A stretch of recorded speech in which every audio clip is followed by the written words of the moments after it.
And this is what she's doing outside my cabin. Just to show, this is where I slept this night. This is my attic. But that's the crack in the wall. Created by some friendly elephants, I think. And when you go into the bathroom,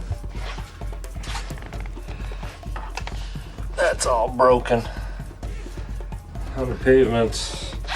And if you look on the floor, you can see chunks of plaster that came off last night due to those friendly little elephants.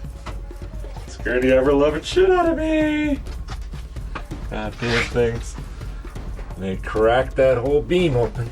This is the roof of my bathroom, which I want you all to know, was really an exciting time last night. Couldn't see a thing out the window, which is over somewhere over here. Definitely this present.